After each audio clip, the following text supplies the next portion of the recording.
पर ये सब आखिर क्यों? क्योंकि यह जो क्लेरियन कैपिटल जोन है ना, यह एक बहुत ही बड़ा फेमस इलाका है, स्पेसिफिकली डीप सी की माइनिंग के लिए। यह इटली अरबपतियों के पैसे छापने की मशीन है, क्योंकि रिसर्च के हिसाब से सिर्फ इस इलाके में trillions of dollar metals and minerals मौजूद हैं, जिसका अगर नंबर्स में कैलकुलेशन करें तो वह आंकड़ा आएगा करीब 16 से 17 ट्रिलियंस डॉलर का। Just imagine, trillions of dollars metals and minerals यहाँ मौजूद हैं, जिनमें से सबसे इन डिमांड मेटल है जैसे मैग्नीज, निक, कोबाल्ट, जो लगभग 75% से 85% तक सिर्फ और सिर्फ एक सोर्स मिलता है, और वो भी सोर्स है बटाटे जैसे आकार और शेप के छोटे छोटे पत्थर जो पॉलीमेटेलिक नेचुरल।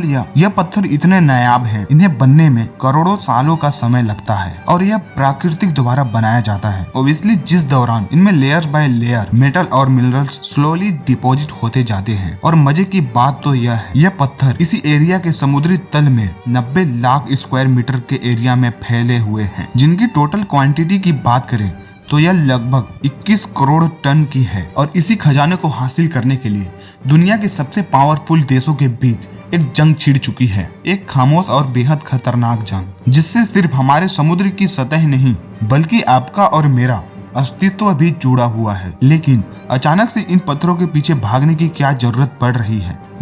एक लाइन में मैं इसका जवाब देना चाहता हूँ, द ग्रीन एनर्जी वैल्यूएशन। देखो, दुनिया की क्लाइमेट चेंज से लड़ने के लिए ग्रीन एनर्जी की तरफ बढ़ रही है, राइट। टेक्नोलॉजीज जैसे solar panel, wind turbines, electric wheels उभर कर आ रहे हैं, लेकिन हमारे इस भविष्य में ग्रीन रंग भरने के लिए कुछ क्रिएटिव मिनरल्स की जरूरत पड़ती है। एक रिपोर्ट के मुताबिक माने साल 2050 तक निकल और कोबाल्ट की डिमांड 500% तक बढ़ जाएगी। लेकिन जमीन के माइनिंग रिजर्व्स इतनी है मगर ओशियन के बेड्स पर बिछी हुई है। मगर ओशियन के बेड पर मिनरल्स और डिपॉजिट के कंपैरिजन में हजारों गुना ज्यादा कंसंट्रेशन है। ओशन माइनिंग कंपनीज का यह क्लेम है कि सी बेड पर जितने भी नोड्यूल्स हैं उन्हें एक्सट्रैक्ट किया जाए तो 150 मिलियन इलेक्ट्रिक व्हीकल के बैटरी बन सकते हैं। जैसे सिर्फ एक माइनिंग साइट से जापान की पूरी कार मार्केट को इलेक्ट्रीफाई किया जा सकता है। मगर इसके अलावा दूसरा प्रॉब्लम यह भी है कि जमीन पर इन मिनरल्स का कंट्रोल सिर्फ कुछ ही देशों के पास है, खास करके चाइना, जिस देश के क्रिटिकल मिनरल की माइनिंग और प्रोसेसिंग पर लगभग मोनोपोली है। डेमोक्रेटिक रिपब्लिक ऑफ कॉन्गो जैसे पॉलिटिकल देशों के पास है। सो वेस्टर्न पावर जैसे अमेरिका और यूरोप डिपेंडेंसी से परेशान है और इसीलिए यह सब मिलकर इस होड़ में लग गए। मगर जरा सोचो कि प्लेनेट को बचाने के लिए हमें प्लेनेट के प्रीस्टीन इकोसिस्टम को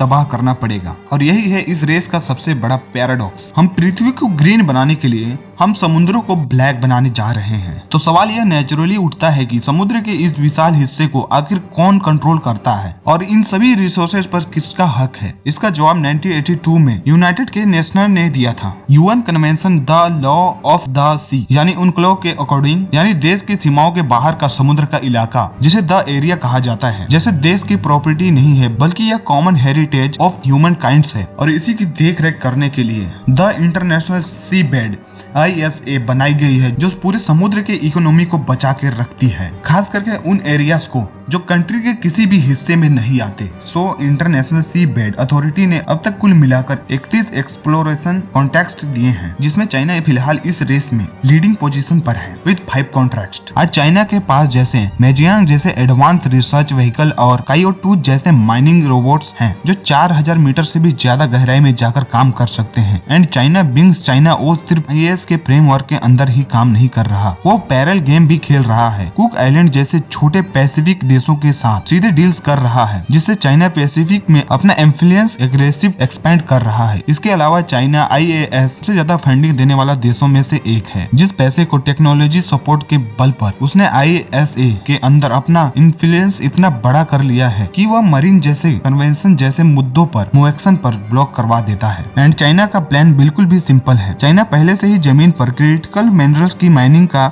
60% और प्रोसेसिंग पर 85% से 90% कंट्रोल करता है। सो समुद्र के इन रिसोर्सेज पर अपना कंट्रोल बनाकर चाइना यह एश्योर कर रहा है कि फ्यूचर में अमेरिका और यूरोप की ग्रीन एनर्जी ट्रांजिशन और डिफेंस एंट्रीज करके पूरे चाइना का डिफेंस इंडस्ट्री पूरी चाइना पर निर्भर हो जाए। बेसिकली इकोनॉमिक की भाषा में चाइना एक अनब्रेकेबल सप्लाई मोनोपोली बनाई जाता है, ताकि इसके थ्रू वह ग्लोबल इकोनॉमी को अपने अंडर कर सके। अब यह पहला रेस होगा जहां न्यू वर्ल्ड ऑर्डर के हिसाब से जहां USA चाइना के पीछे है, और यह एक शॉकिंग फैक्ट है। इसका मतलब मतलब यह है कि अमेरिका इंटरनेशनल सीफवेड अथॉरिटी का मेंबर नहीं है, बट हाँ अमेरिका भी अपने दांव खेल रहा है।